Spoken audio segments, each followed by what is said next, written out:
Hello everyone and welcome back. So today we are kicking off our third chapter, that is parsing theory. See, parsing is a fundamental part of our compiler design and understanding it is a key to move forward. So to make the things as clear as possible, I have tried my best and divided this chapter into two parts. See, first we will cover the theory behind the parsing, right? Like laying down all the essential concepts, terms and rules that will guide the process. That is introduction, what is the role of parser, what actually the parser is, then types of derivations. Like you might have already studied in TOC about the rightmost derivative and leftmost derivative trees. Then what is ambiguity? We'll see certain examples that have been frequently asked, right? Then we'll see some types of parsers.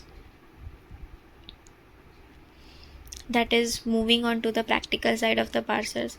So this is where the things will get interesting with some examples and like how to design a parsing table step by step. Okay, we'll also cover some key differences and frequently asked questions that will help you to tackle the exams questions with confidence. So in today's session, we'll start by diving into the basics of this parsing theory, covering the groundwork you need to understand this chapter fully, right? And that will build your confidence. Don't worry. So in the next session, we'll move forward with the LL1 parser, exploring how this type of parser works and how to create the parsing tables specifically for LL1. So first, let's get started with the theory part of this parsing and lay down over the foundation of the chapter. So we'll start with parser, what actually parser is and why it is important, right? See, firstly talking, a parser will take the tokens which was generated by the lexical analyzer. Okay, we have already seen in the lexical analyzer that whenever lexical analyzer or whenever the parser, this was my lexical, whenever this parser demands for the tokens, this lexical analyzer returns the tokens. Okay, so the role of the parser was what? To take the tokens which was generated by this lexical analyzer and organize them into a structure which will follow some grammatical rules. Okay, we have already seen the parse tree in the phases of the compilation.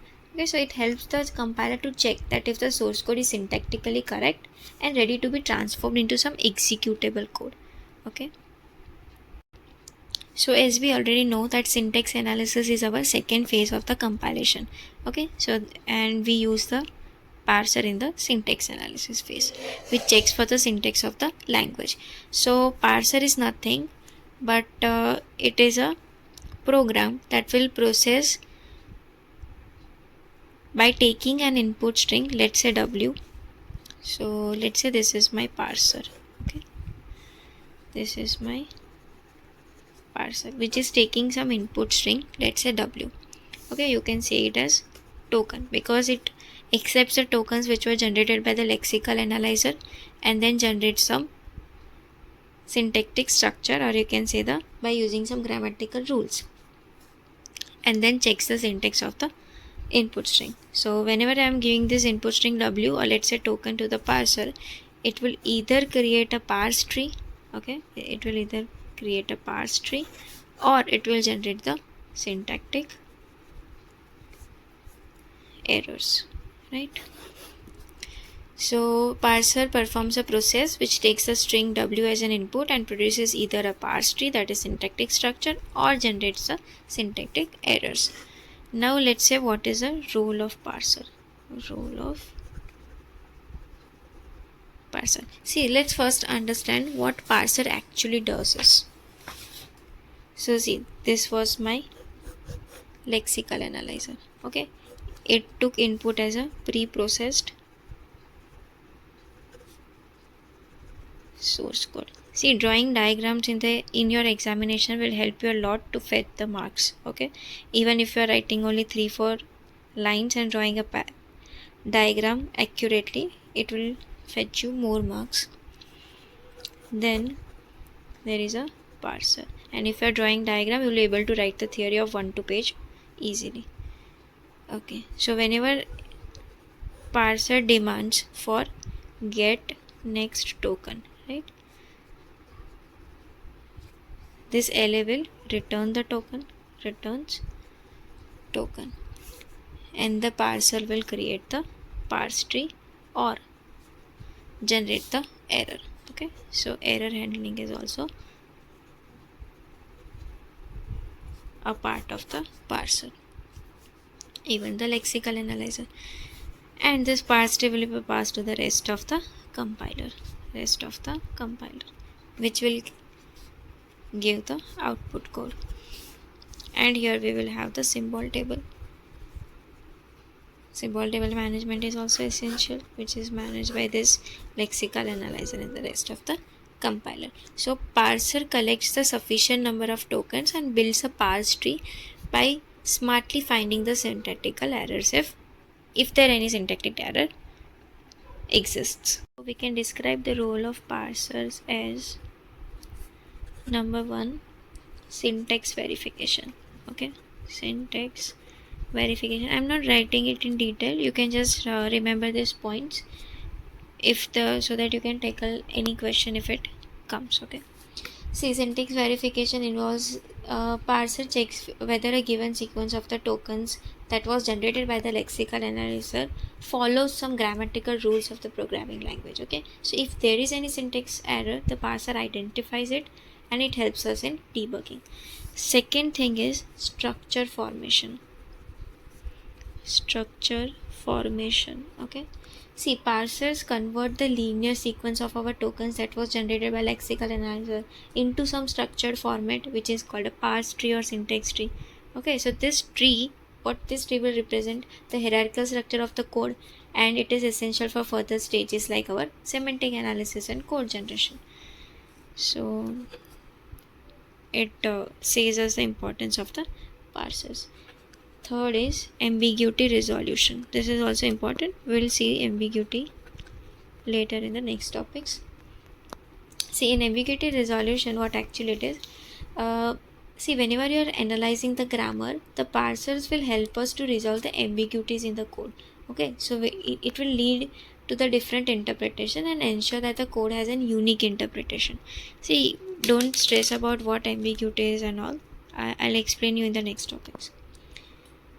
Then the fourth one is translation guidance. Okay, translation guidance means the parsers will categorize the program structure, which will make the easier for the compiler to translate the high level code into an executable format. So putting all this theory into simple words, I'll just tell that, see, the parser checks that if the code structure makes any sense according to the grammar rules of the programming language for whatever programming language you are using. Then after breaking the code down into the tokens with the help of the lexical analyzer, a parser will take those tokens and start organizing them into structure form that is known as syntax tree or parse tree. Then this structure shows the relationship between the elements in the code. Okay, so making it possible for the compiler to understand and process them accurately. So if the parser directly detects any syntax errors, it stops the process and notifies us, so making it easier to debug. So the parser also plays a big role in removing ambiguity there, and it ensures that the code has one and only one valid structure. And in addition to this, the parser also guides the translation process, transforming code into a form that the computer can execute. Okay, it even enhances the efficiency by optimizing certain grammar rules. So the parser really is like a translator, helping the compiler to understand and act on the programmer's instructions. Okay, whatever the programmer is trying to give instruction to the computer. Okay, writing a program is giving the instruction to the computer, so it helps the compiler to understand those instructions. So this was just a brief to what parser is and its role.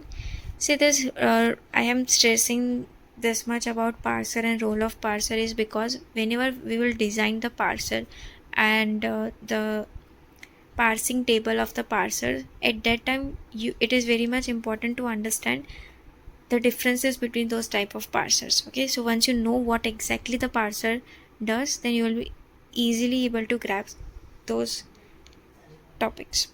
Let's now move to the grammar, that is context free grammar. See, a context free grammar can be formally defined as a, see, its definition is important. It is defined as 4 tuple, let's say a grammar G V T, S and P, where V is a finite set of non-terminals.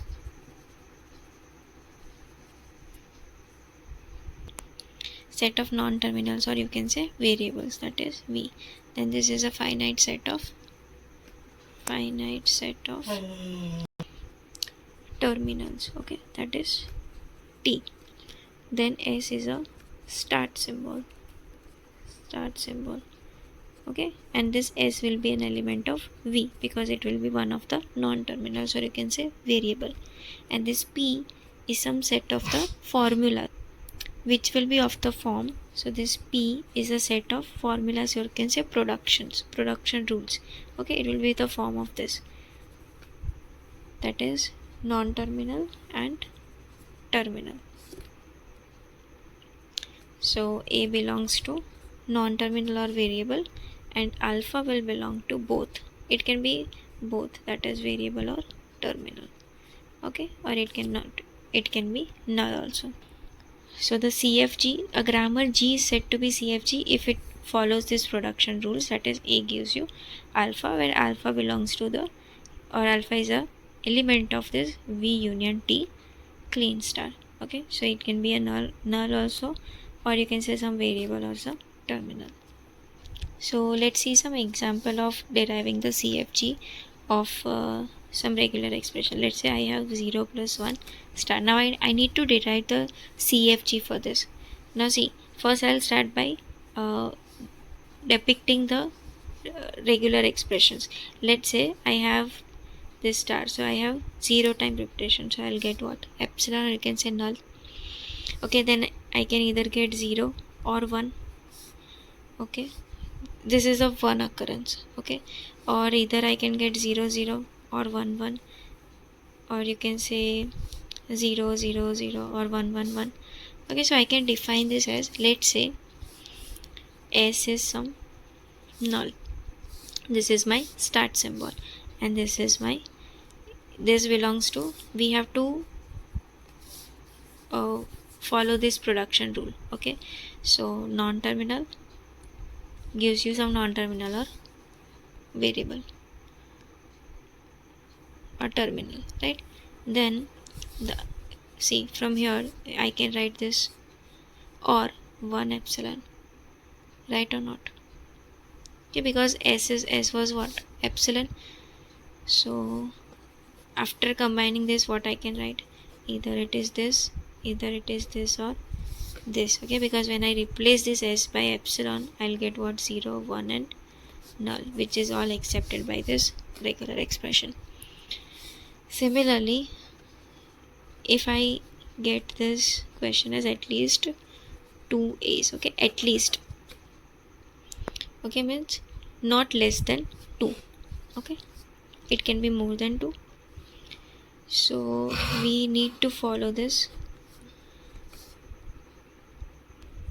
such that I get at least 2 A's, okay. So let's say my starting symbol S is A, where my A is some A or some BA or epsilon, okay. See, because I am getting at least 2 A's, I have designed my starting symbol such that I will always get at least 2 A, where it doesn't matter what this A is, okay. So it can be AA, it can be BA. So here A can be anything. You can say A, yeah, you can write this A as A. So AA, BA, epsilon, okay. So this was just the basic, you can say the recap of your TOC, okay. And this is also, we'll use this CFG later on, so it was important. The next thing we'll start with is derivation.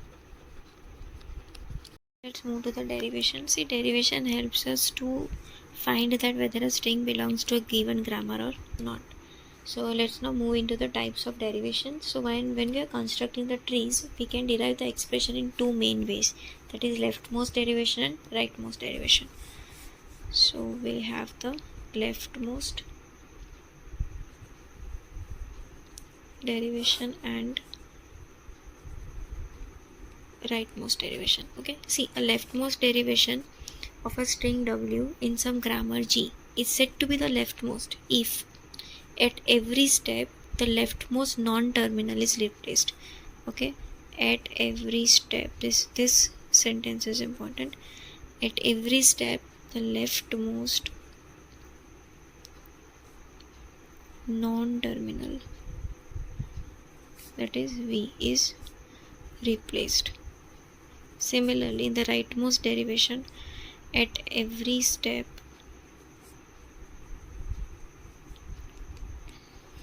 the rightmost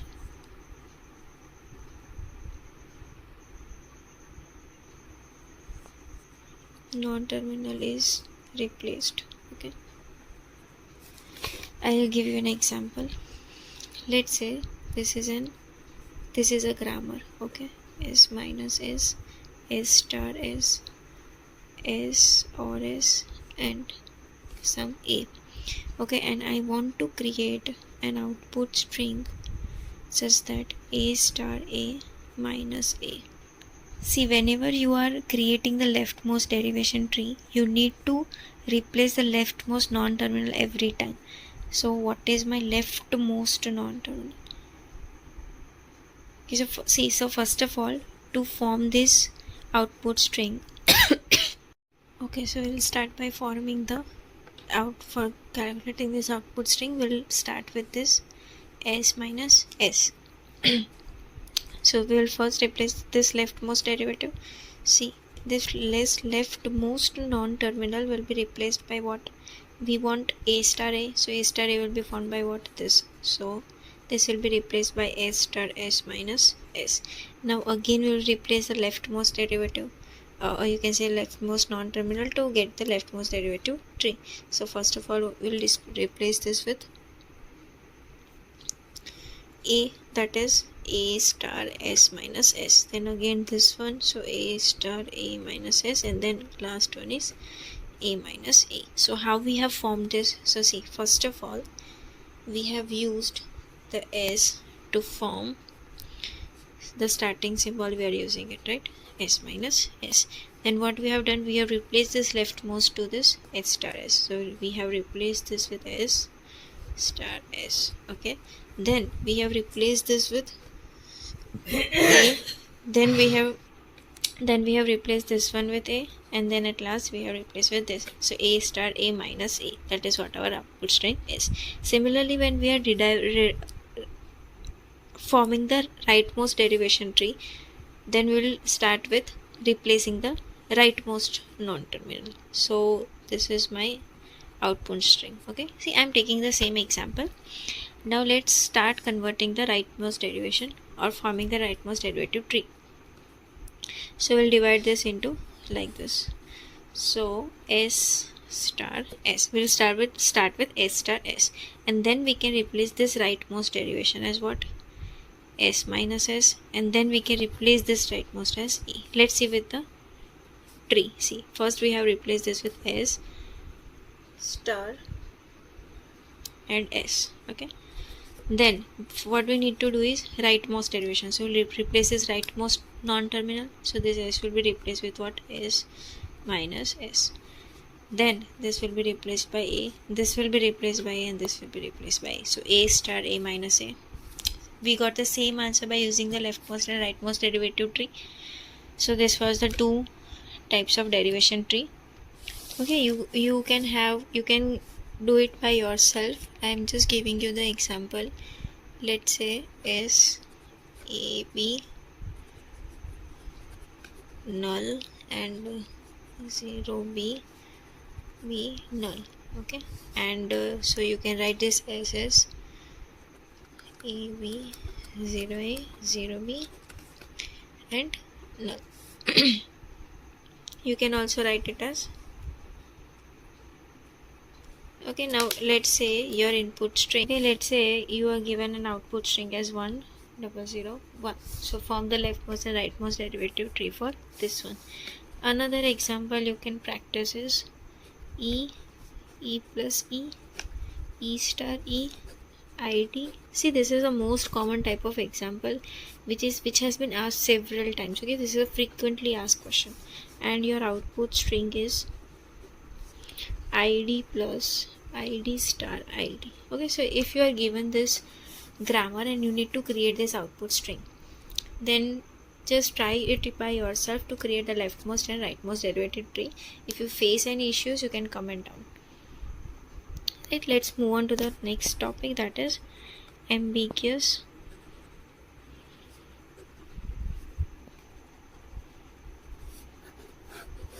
grammar. See, ambiguous grammar is the one that produces more than one leftmost or more than one rightmost derivation tree for the same sense, or you can say for the same output string you have one or more rightmost derivative tree and one or more leftmost derivative tree. That is, sometimes a single string can be passed in a multiple ways, okay, which creates the confusion. So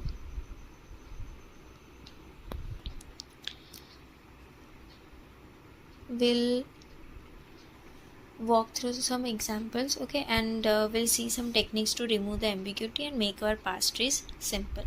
For now, we'll address a couple of challenges that come up with the parsing. See, first we'll look at the removing the left recursion. Okay, left recursion is a common obstacle in some grammar rules which can make our parsing inefficient. Okay, so I'll just explain you what left recursion is and why it is a problem and how to remove it.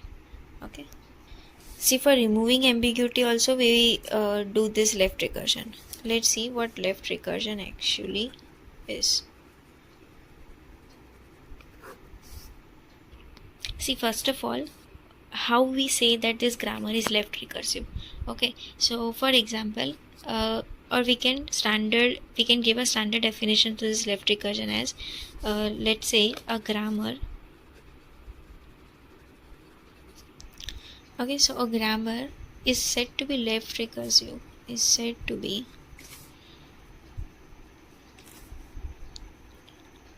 left recursive if it has a non-terminal, okay, non-terminal, let's say a, such that there exists some production, that is a to a alpha for some string alpha. Okay, alpha is a string and a belongs to non-terminal. Okay, so a production of grammar is said to be left recursion if the leftmost non-terminal or the variable on the right hand side, or you can say this leftmost variable or the non-terminal of this right hand side is same as that of the left hand side. Okay, so for example, I have the production rule as a, alpha and beta. Okay, now I want to remove this left recursion. See, to remove the left recursion, I'll have to write it as this one, beta, and you have to write the same non-terminal with dash, and this dash will be to whatever non-terminal it is being prefixed by. So it will give you a, and you can say alpha a dash and epsilon. See, consider this as a standard example, or you can say standard rule based on which you can remove the left recursion from any of the left recursive production rule. Okay, so just remember this, whenever you have the production rule such that a gives you a alpha beta, then whenever you want to remove the left recursion from this, see, this is left recursive. How you got to know that this is left recursive? So the leftmost non-terminal of this right hand side is same as that of the left hand side. So to remove this, the first step is to write this production, that is whatever exists over here, non-terminal, and this a dash. Okay, and this a dash will be defined as alpha, this one, and we'll repeat this, and epsilon, that is null. Okay, I'll give you a simple example on how to remove the left recursion. Let's say I have this set of production rules. Okay, t gives you t star f, and f is id epsilon. Now see here, is there any left recursion? No. Yes, there is left recursion because this is considered as terminal. Okay, so this is left recursion. So what we need to do is, follow this rules. So the first rule is what we have to write this as epsilon, this t, and actually this is e dash. Okay, our second step is what? E dash will be what? This plus and whatever remaining is. Okay, so plus t and e dash and epsilon. Okay, similarly we'll write for this. This is also left recursion. So how we'll write this? First of all, this t